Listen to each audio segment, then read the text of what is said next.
everyone, welcome back. As we are doing chapter 6 of Geography of 10th Standard Manufacturing Industries, and in last video we have discussed about importance of manufacturing industries and classification of industries. Today we are going to discuss about the agro-based industries. Agro based industries जो है हमने classification में आपको बताया कि जो agriculture से जिनका रॉ मटेरियल इंडस्ट्रीज की तरफ जा रहा है वो एग्रो बेस्ड इंडस्ट्रीज हैं. For example cotton, jute, silk, sugar etcetera. Now first agro based industry है हमारे पास यहाँ पर टेक्सटाइल इंडस्ट्री. ठीक है, textile industry that occupies unique position in the Indian economy. ये एग्जाम में बहुत बार आ जाता है, बहुत इंपॉर्टेंट टॉपिक है ये, और इसी फॉर्म में ही पूछते हैं कि textile industry occupies unique position in the Indian economy, explain this statement. Industrial production है यहाँ पर कि कितना ये टेक्सटाइल इंडस्ट्री जो है वो प्रोड्यूस कर रही है, प्रोडक्शन कर रही है, दैट इज 14%. एम्प्लॉयमेंट कितने लोगों को मिल रहा है? 35 मिलियन पीपल. फॉरेन एक्सचेंज यहाँ पर कितना आ रहा है हमारे पास? 24.6%. एंड जीडीपी में इसका कंट्रीब्यूशन है 4%. तो आपको ये ओनली सिंपली ये 4 पॉइंट्स ही आपको लर्न कर रहे हैं. इसके बेसिस पे हम कह सकते हैं कि टेक्सटाइल इंडस्ट्री का जो है यहाँ पर एक यूनिक पोजीशन है इंडियन इकोनॉमी में.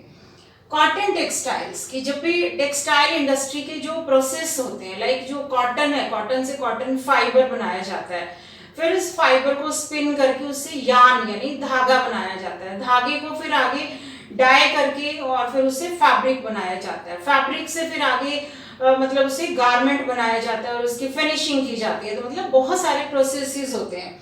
तो कॉटन टेक्सटाइल 1 मार्क का इंपॉर्टेंट यहाँ पर क्वेश्चन है कि फर्स्ट मिल जो है कॉटन टेक्सटाइल की that was established in 1854 in Mumbai and mainly concentrated in Maharashtra and Gujarat. ये भी बहुत इजी टॉपिक है कि मेनली जो है कॉटन टेक्सटाइल की इंडस्ट्रीज महाराष्ट्र और गुजरात में ही लोकेटेड क्यों है? बहुत सारे रीजंस हैं. लाइक किसी भी इंडस्ट्री, तो कॉटन की बात कर रहे हैं और cotton, jute, iron and steel या सीमेंट, किसी भी इंडस्ट्री के ऊपर इस तरह का अगर एग्जाम में पूछ लेते हैं कि मतलब पर्टिकुलर ये इंडस्ट्री वहाँ क्यों लोकेट है, इसकी क्या रीजंस हैं, तो ऑलमोस्ट सिमिलर रहेंगे कि वहाँ पर अबंडेंट रॉ मटेरियल है. ठीक है, स्किल्ड और अनस्किल्ड लेबर है, वो भी बहुत चीप है वहाँ पर. इसके अलावा वाटर, पावर सप्लाई, वहाँ पर मार्केट, इंश्योरेंस की फैसिलिटीज मतलब उस नियर बाय एरिया में बहुत ज़्यादा है, इसीलिए वो इंडस्ट्री जो है उस पर्टिकुलर एरिया में सिचुएटेड है. लाइक इधर मतलब कॉटन टेक्सटाइल महाराष्ट्र गुजरात में क्यों है, तो हम सबको पता है कि वहाँ पर कॉटन का प्रोडक्शन बहुत ज़्यादा है, कि वहाँ पर ब्लैक सॉइल है, बहुत अच्छी फाइन क्वालिटी की सॉइल है और कॉटन बहुत ज़्यादा प्रोड्यूस की जाती है. तो इसीलिए जो है वहाँ पर कॉटन टेक्सटाइल इंडस्ट्रीज जो है बहुत ज़्यादा सिचुएटेड है. फिर है India's has the world class production in spinning but weaving supplies very low quality of fabric. This is very mismatch कि देखो यहाँ पर स्पिनिंग तो बहुत वर्ल्ड क्लास की, बहुत अच्छी हाई क्वालिटी की हो रही है, बट फैब्रिक जो है वो लो क्वालिटी का हो रहा है. What are the reasons behind this?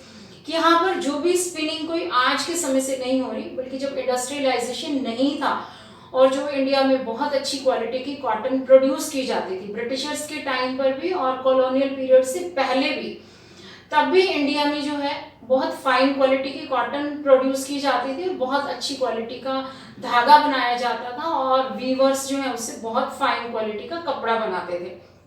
But आज प्रेजेंट टाइम में जो भी स्पिनर्स हैं यानी जो भी स्पिनिंग मशीन्स हैं वो सारा बेस्ट क्वालिटी का यार्न बना के वो दूसरी कंट्रीज में एक्सपोर्ट कर रहे हैं. लाइक जापान, यूएसए, रशिया, बहुत सारी कंट्रीज है जो इंडिया से धागा लेती हैं, बट इंडियन फैब्रिक जो है वो लो क्वालिटी का है. तो ये बहुत बड़ा एक ड्रॉबैक है, डिसएडवांटेज है हमारी कंट्री में.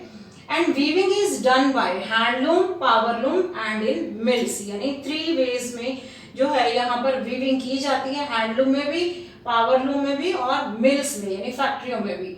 महात्मा गांधी ले emphasis on spinning yarn and weaving khadi. ये वैल्यू बेस्ड यहाँ पर क्वेश्चन पूछा है कि महात्मा गांधी, देखो अभी तो नहीं है महात्मा गांधी, बट उन्होंने अपने टाइम में उन्होंने कहा कि स्पिनिंग यार्न पे उन्होंने कहा उसके ऊपर कि ज्यादा करो, धागा ज्यादा बनाओ और खादी का कपड़ा ज्यादा वीव करो। तो उनको लग रहा था कि इससे बहुत सारे लोगों को एम्प्लॉयमेंट मिलेगा, यानी कॉटेज इंडस्ट्री होगी, लोग अपने एक स्मॉल रूम में बैठ के ये काम कर सकते हैं और अनएम्प्लॉयमेंट की सिचुएशन जो है वो खत्म हो सकती है।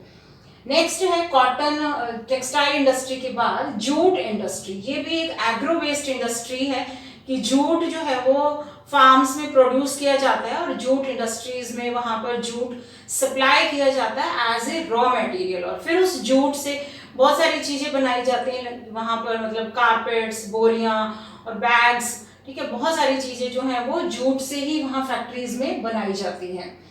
First jute mill that was established in Kolkata in 1859, ठीक है, 1 मार्क ऑफ क्वेश्चन हियर। और mainly jute industries are located in West Bengal.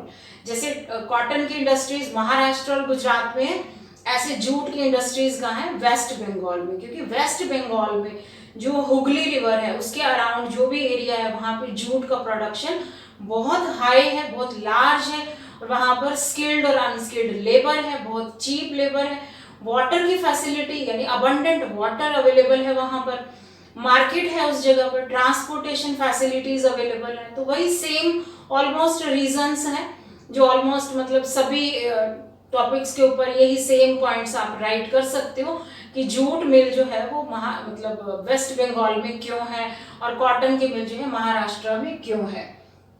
In 2010-11, jute industry was supporting 3.7 lakh workers। की जूट इंडस्ट्री में काम करने वाले लोग कितने थे 2010-11 के अकॉर्डिंग 3.7 लाख।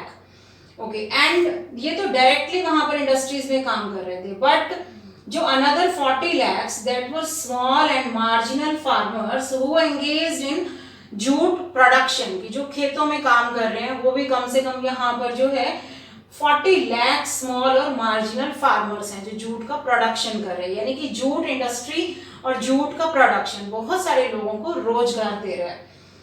नेक्स्ट है इसमें कि चैलेंजेस क्या क्या फेस करने पड़ रहे हैं इस जूट इंडस्ट्री के सामने, कौन कौन से चैलेंजेस हैं।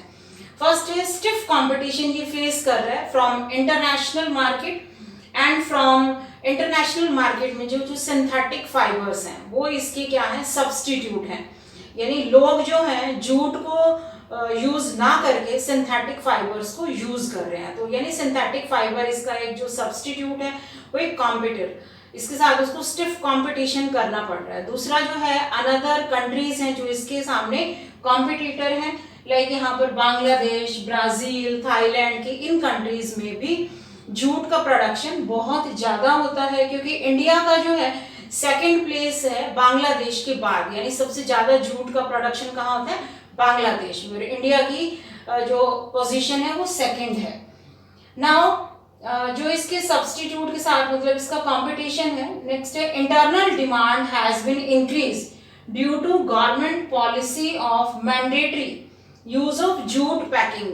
अब जो है धीरे धीरे करके हमारी डोमेस्टिक जो कंट्री के लोगों की डिमांड है वो जूट की इंक्रीज हो रही है। क्या रीजन है मेन, कि गवर्नमेंट ने जो है जूट पैकिंग का यूज जो है मैंडेटरी कर दिया, यानी जरूरी कर दिया है, और जो पॉलीथीन वगैरह है, सिंथेटिक फाइबर्स हैं, उनके ऊपर बैन लगा दिए कि अभी जो है कहीं भी आप शॉपिंग करने जाते हो तो अब आपको जूट के बैग्स मिलेंगे, वहां पर ही पैकिंग की जाएगी।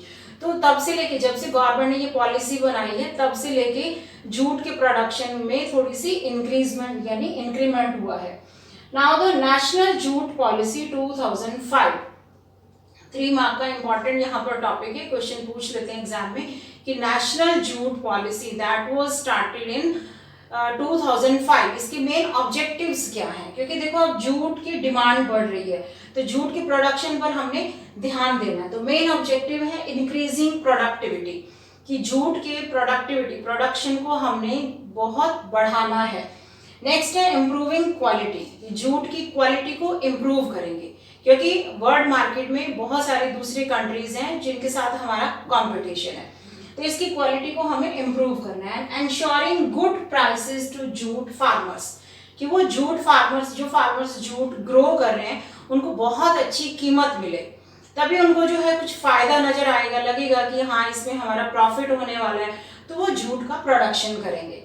And enhancing the yield per hectare, कि पर हेक्टर जूट का उत्पादन भी बढ़ाना है। इसके साथ जो भी उन्हें लगेगा कि मॉडर्न इक्विपमेंट्स या कुछ केमिकल फर्टिलाइजर्स हमें ऐड करने हैं, यूज करने हैं, so that we can increase the yield per hectare, कि जूट का उत्पादन हम बढ़ा सके। तो ये मेन ऑब्जेक्टिव है 2005 national jute policy. Next agro based industry is sugar industry, कि शुगर केन से शुगर बनाना वो शुगर इंडस्ट्री में होता है। India stand second as a world producer of sugar but occupies first place in gur and khandsari. In 2010-11 there are over 662 sugar mills in country and उनमें से 60% are located in Uttar Pradesh and Bihar, कि बहुत सारी स्टेट्स में है बट 60% जो है वो यूपी और बिहार में है। And mills are shift to Maharashtra, last कुछ ईयर से जो है मिल्स का शिफ्ट हो गया महाराष्ट्र की तरफ। बहुत सारे रीजंस हैं कि महाराष्ट्र में जो शुगर केन का प्रोडक्शन होता है वो काफ़ी अच्छी क्वालिटी का है, उसमें सुक्रोज कंटेंट बहुत ज़्यादा है, यानी उसमें मिठास है उस गन्ने में। Cool climate ensure larger crushing season, higher sucrose content. But बहुत सारे चैलेंजेस हैं जो इस शुगर इंडस्ट्री को फेस करने पड़ रहे हैं। That is old and inefficient method of production, transport delay in reaching cane to factories, कि कई बार जो है डिले हो जाता है ट्रांसपोर्टेशन में, कि शुगर केन टाइम पे फैक्ट्रीज में नहीं पहुंच जाता, क्योंकि शुगर केन अपने आप में एक बहुत बल्क आइटम है और अगर लॉन्ग टाइम के बाद वो फैक्ट्रीज में पहुंचता है तो उसका जो मिठास है, जो सुक्रोज कंटेंट है, वो काफ़ी मतलब सूख जाता है। Next mineral based industries, iron and steel industry main जो है मिनरल बेस्ड इंडस्ट्री है। इसके अलावा अदर इंडस्ट्रीज है like copper industry, aluminium industry. Iron and industry को हम बेसिक इंडस्ट्री कहते हैं। बेसिक इंडस्ट्री क्यों कहते हैं? क्योंकि अदर जितने भी इंडस्ट्रीज हैं, चाहे वो लाइट है, मीडियम है या हैवी इंडस्ट्रीज हैं, वो अपनी मशीनरी के लिए जो है आयरन एंड स्टील के ऊपर डिपेंड है। यानी उन सारी इंडस्ट्रीज में फॉर एग्जांपल अगर वहाँ पे कोई फ्लोर मिल है या शुगर मिल है, ठीक है, या पेपर की कोई फैक्ट्री है जहाँ पेपर बनाया जाता है, तो वो जो मशीन्स होंगी वो क्या होंगी? आयरन और स्टील की होंगी। तो ये बेसिक इंडस्ट्री है। आयरन एंड स्टील को हम हैवी इंडस्ट्री भी कहते हैं, क्योंकि raw material as well as finished goods both are heavy. जो रॉ मटेरियल है वो भी हैवी है और जो उनसे फिनिश्ड गुड बनाई जा रही है वो भी बहुत हैवी है। और आयरन और कॉकिंग कोल और लाइमस्टोन, इनका रेशियो रहता है 4:1।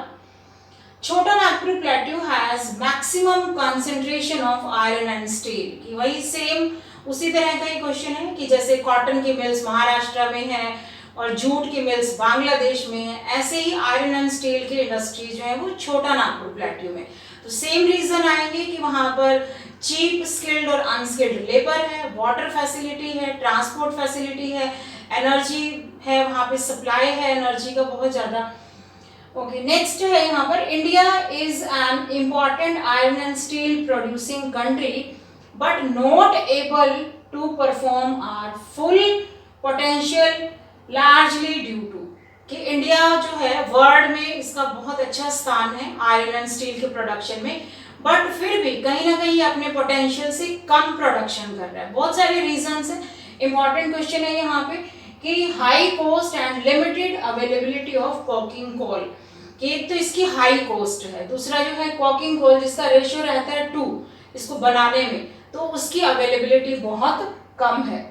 सेकेंड है यहाँ पर इरेगुलर सप्लाई ऑफ एनर्जी, की पावर की जरूरत होती है बिजली की, तो एनर्जी की जो सप्लाई है वो बहुत इरेगुलर है। Poor infrastructure and lower productivity of labour, ठीक है, लेबर की भी जो प्रोडक्टिविटी है बहुत कम है।